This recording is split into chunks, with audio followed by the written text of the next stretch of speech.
Assalamualaikum, salam Malaysia Madani. Kanta 744 mendahului berita dimulakan dengan rangkuman laporan utama dalam segmen esensi. Pelaksanaan program sejahtera komuniti Madani Sejati Madani akan melibatkan semua kampung di seluruh negara tanpa ada yang terkecuali.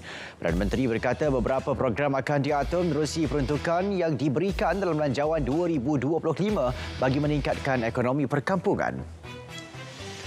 Dalam hal itu, Perdana Menteri mengingatkan pimpinan di peringkat desa supaya tidak tiris dalam menguruskan dana besar diberikan kerajaan Madani menerusi Sejati Madani. Beliau berkata melalui inisiatif yang diumumkan dalam Belanjawan 2025 itu, setiap kampung di seluruh negara akan menerima peruntukan bernilai antara RM50,000 hingga RM100,000 bagi melakukan apa-apa program demi manfaat ekonomi penduduk setempat.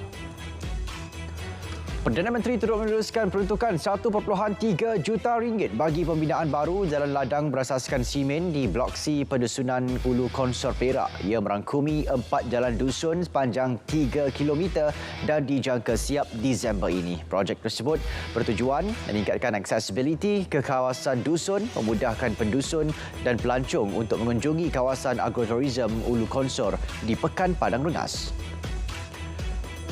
Perdana Menteri memaklumkan Malaysia sebagai negara pertama disebut dan dipersetujui sebagai rakan baru BRICS oleh 5 anggota asalnya iaitu Brazil, Rusia, India, China dan Afrika Selatan.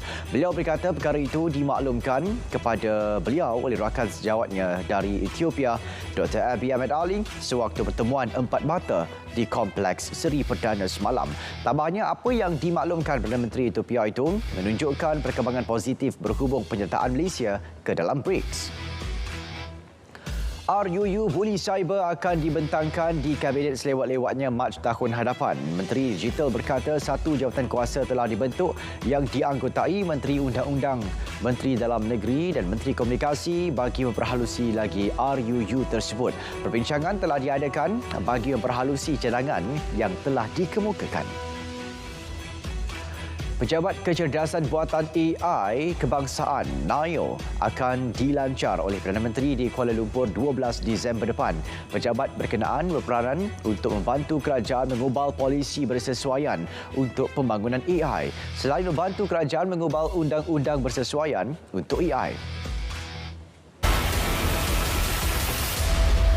Timbalan Perdana Menteri memberi kepercayaan penuh kepada siasatan yang dijalankan oleh Polis Diraja Malaysia PDRM berkaitan kes penarakan mengibarkan bendera Cina di Teluk Intan.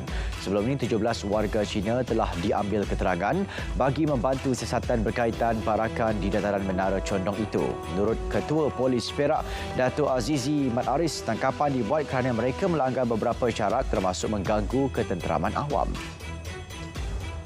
Dalam hari itu, polis sedang menjalankan siasatan berhubung satu perhimpunan gabungan pertubuhan bukan kerajaan NGO di dataran Menara Condong Teluk Intan semalam. Ketua Polis Perak Datuk Azizi Mat Aris berkata pihak yang berkaitan tidak memaklumkan kepada polis mengenai penganjuran perhimpunan itu. Sehubungan itu, beliau berkata polis menyiasat kes berkenaan di bawah Seksyen 9-1 Akta Perhimpunan Aman 2012. Polis telah memulakan siasatan ke atas dakwaan wujudnya kumpulan pengantunan seksual kanak-kanak di platform media sosial. Ketua Polis Negara berkata siasatan bermula setelah PDRM terima maklumat dari MCMC pada 25 Oktober lalu. Maklumat itu berdasarkan siaran di platform X yang menyatakan kewujudan kumpulan itu. Siasatan diketuai oleh unit D11 dan Jabatan Siasatan Jenayah Bukit Aman. Kerajaan Johor menasihatkan orang ramai berwaspada terhadap sindiket penipuan yang berkaitan dengan pembelian rumah mampu milik Johor RMMJ. Ia berikutan terdapat beberapa iklan di media sosial menawarkan khidmat permohonan RMMJ yang tidak sah. Semua urusan berkaitan RMMJ hanya boleh dilakukan di laman sesawang e-Rumah Johor. Pemohon yang berjaya hanya perlu membayar RM30 setelah menerima sijil layak memiliki rumah SLMR. Majlis Pembenaran Port Dickson MPPD mengarahkan semua peniaga kemah biru di Pantai Port Dickson menghentikan aktiviti perniagaan sewaan kemah mulai 18 November ini. Yang di-Petua MPPD berkata, notis arahan menghentikan perniagaan berkenaan melibatkan Pantai Teluk Kemang, Pantai Tanjung Biru dan Pantai Cermin. Tambahnya, ia sebagai langkah persediaan bagi menambah baik perniagaan kemah di pusat peranginan berkenaan. Warga asing diberi amaran supaya tidak mengambil kesempatan bekerja atau berniaga secara haram sepanjang musim perayaan Deepavali. Pengarah Imigresen Kuala Lumpur berkata operasi dan pemantauan akan diteruskan secara berkala, terutamanya di lokasi tumpuan sempena musim perayaan. Pihaknya telah melakukan operasi dan pemantauan lebih 30 premis persiapan Deepavali di Brickfields. Pemantauan mendapati ramai warga asing menyalahgunakan permit kerja. Suruhanjaya Pencegahan Rasuah Malaysia SPRM sedia memberikan sokongan dari segi khidmat nasihat dan latihan dalam usaha penubuhan unit integriti di 156 pihak berkuasa tempatan PBT di seluruh negara. Ketua Suruhanjaya SPRM berkata sokongan diberikan itu bagi memastikan penubuhan unit integriti di PBT berkenaan selaras keperluan perkeliling perkhidmatan sumber manusia. Hanya 49 PBT menubuhkan unit integriti masing-masing dan SPRM menggesa penubuhan unit itu di setiap PBT diberikan keutamaan. Hujan akibat monsun timur laut dijangka memuncak pada Disember ini dan jauh lebih tinggi berbanding tempoh yang sama tahun lalu. Di mana Ketua Pengarah Operasi Jabatan Meteorologi Malaysia, Met Malaysia berkata, berdasarkan ramalan, kadar taburan hujan meningkat lebih banyak dalam tempoh berkenaan. Sepanjang tempoh itu, hujan lebat berterusan dan boleh berlaku selama beberapa hari, terutama di negeri-negeri pantai timur serta Sabah dan Sarawak. Hanya pelajar lepasan CJ Pelajaran Malaysia SPM akan terpabit dalam program pelatihan khidmat negara PLKN yang dijadualkan bermula Januari 2025. Jelas Timbalan Menteri Pertahanan, wujud salah faham dalam kalangan masyarakat berkenaan had umur ditetapkan untuk menyertai PLKN sekaligus menimbulkan keresahan orang ramai berhubung perkara terpabit.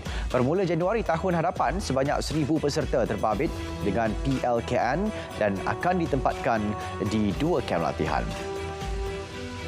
Kementerian Pertanian dan Keterjaminan Makanan akan menjalankan pemeriksaan lanjut dan menyiasat dakwaan anggur import jenis Chan Muscat yang dikatakan mengandungi bahan kimia beracun. Menterinya berkata kajian tersebut akan dilakukan Mardi untuk mengesahkan dakwaan yang dibuat agensi di Thailand sebelum ini. Langkah itu penting bagi memastikan buah-buahan import berkenaan tidak dicemari racun berbahaya dan sebagainya. Ilmu at Puji melalui inisiatif program Usahawan Jaya Ihsan. Puji antara yang diberi keutamaan bagi membantu pelajar dari golongan B40 mempunyai akses pendidikan tambahan percuma.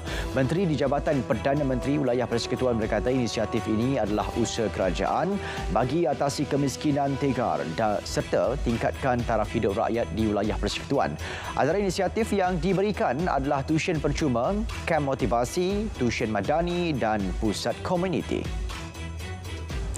Lebih 2,000 orang memeriahkan Karnival Kesihatan Pekerjaan Kesuma Madani Anjuran Jabatan Keselamatan dan Kesihatan Pekerjaan bertimakan tentang pengurusan kesihatan mental terutama dalam kalangan pekerja bertujuan meningkatkan kesedaran kepentingan kesihatan dan keselamatan di tempat kerja. Karnival 2 hari ini menawarkan pelbagai aktiviti seperti bengkel keselamatan, pameran kesihatan dan peperiksaan kesihatan percuma. Melaka menerima kehadiran kira-kira 11.25 juta pengunjung setakat September lalu. Peningkatan positif sebanyak 86.56% berbanding tempoh sama tahun lalu. Ketua Menteri yakin jumlah peningkatan berkenaan adalah impak daripada penganjuran acara ikonik yang menjadi serampang dua mata dalam promosikan sektor pelancongan di Melaka. Ia juga seiring dengan usaha kerajaan negeri untuk merancangkan sambutan Tahun Melawat Melaka 2024. Lembaga Kemajuan Wilayah Kedah anjur program Santuni Madani di perkarangan Masjid Al-Ihsan seberang Perak Alustar. Ia bagi menyantuni penduduk terjejas banjir dan menyampaikan bantuan barangan keperluan makanan kepada mereka. Program bertujuan tingkatkan potensi dan keupayaan komuniti luar bandar melalui pendekatan pemimpin yang lebih dekat dengan rakyat. Penggunaan elemen pengacara kecerdasan buatan AI dan kaedah teknologi realiti terimbuh AR berjaya menyalahkan keunikan Malam Kemuncak Anugerah Seri Angkasa ASA tahun ini. Ketua Pengarah Penyiaran menyatakan pendekatan inovatif ini membuktikan komitmen RTM dalam menyajikan penerbitan yang bermutu tinggi kepada penonton sekaligus meletakkan RTM di kedudukan yang lebih tinggi khususnya dalam bidang penyiaran.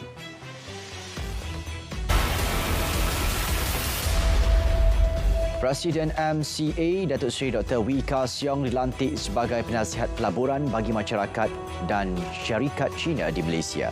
Pelantikan ini menghargai usaha beliau dalam menarik pelabur dari Cina untuk terlibat dalam industri halal di negara ini. Pelantikan ini berasaskan persefahaman yang terjalin semasa lawatan rasmi mereka ke Shanghai, China bulan lalu dan diumumkan ketika Perhimpunan Agung Tahunan MCA minggu lepas. Agensi kerajaan daripada pihak berkuasa tempatan PBT digalak terlibat dalam gerakan koperasi. Menteri Pembangunan Usahawan dan Koperasi berkata setakat ini terdapat 47 koperasi membabitkan kekitangan PBT dengan keahlian 20,089 ahli di seluruh negara. Menurut beliau, pihaknya percaya penglibatan mereka dalam gerakan koperasi tidak mengganggu tugas hakiki masing-masing. Selangor mencatat kutipan hasil RM2.218 bilion setakat ini melebihi sasaran yang ditetapkan iaitu RM2.2 bilion. Menteri Besar maklumkan prestasi cemerlang itu hasil daripada perkembangan positif ekonomi dan kemasukan pelaburan yang agresif. Setakat Jun lalu, Selangor berjaya meraih pelaburan sebanyak RM35 bilion. Kerajaan negeri optimis mampu mencapai sasaran kemasukan nilai pelaburan sebanyak RM50 bilion menjelang akhir tahun ini. Johor berjaya menarik pelaburan bernilai RM360 juta bagi menyokong bangunan pusat data sekaligus merancangkan ekosistem rantaian bekalan industri tersebut. Syarikat terkemuka dunia GDS International melabur sebanyak RM14.33 bilion menerusi 2 pusat data. Menteri Besar berkata 5 syarikat besar turut mengembangkan sektor digital di Johor seterusnya membuka 700 peluang pekerjaan kepada rakyat negeri ini. 2,653 orang maut di Lebanon akibat serangan tentera Israel dengan 12,360 orang lagi cedera. Serangan udara ke atas sebuah pusat kesihatan di Bandar Bazurieh, selatan Lebanon menyebabkan seorang jururawat maut dan 5 lagi cedera. Kementerian Kesihatan Lebanon mengecam serangan tentera ke atas pusat perubatan dan pekerja di negara itu. IDF pada Sabtu menyatakan pejuang Hamas telah menembak kira-kira 190 roket ke arah utara Israel. Di Gaza, 42,924 orang maut setakat ini. Dalam tempoh 48 jam lalu, operasi ketenteraan Israel di Gaza menyebabkan 77 orang maut dan 289 lagi cedera, menjadikan keseluruhannya 100,833 orang. 38 orang maut akibat serangan Israel di Khan Yunis, kebanyakannya wanita dan kanak-kanak. Tentera Israel juga menyerbu Hospital Kamal Adwan di utara Gaza menahan ratusan pesakit, kaki tangan perubatan dan penduduk yang berlindung di kawasan itu. Sekurang-kurangnya 90 orang dilaporkan terbunuh selepas ribut tropika Trami membadai barat laut Filipina minggu ini. Lebih separuh daripada jumlah korban dicatatkan di wilayah Calabarzon dengan 48 kematian, diikuti Bicol 28 kematian. Bilangan individu yang hilang meningkat kepada 36 individu, kebanyakannya dipercayai terperangkap akibat tanah runtuh. Ribuan penduduk juga terkandas di atas bumbung menunggu diselamatkan daripada banjir susulan hujan lebat. Sekurang-kurangnya 19 orang maut dan 6 lagi cedera parah apabila sebuah bas bertembung dengan sebuah truk. Bas berkenaan dilaporkan sedang dalam perjalanan dari Taipei ke Chihuahua sebelum kemalangan berlaku berhampiran Zacatecas pada awal pagi Sabtu. Saudara, sekian Kanta 744 dari Sungai ke Segara Palestin Pasti Merdeka. Assalamualaikum, kita berjumpa lagi.